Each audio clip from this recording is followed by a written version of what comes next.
Hello guys, in this video I'm going to show you how to find children books on the Everand application.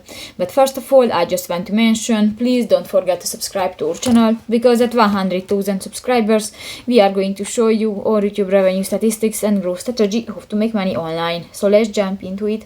First of all, open the application on your device.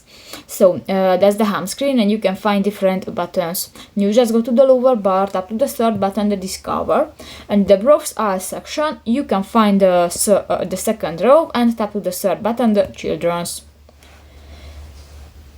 New, in the category section you can find different topics, for example action, adventures, art and others. You can find the books, you can save it for later, you can check the ratings, and you can find the short description and recommendation.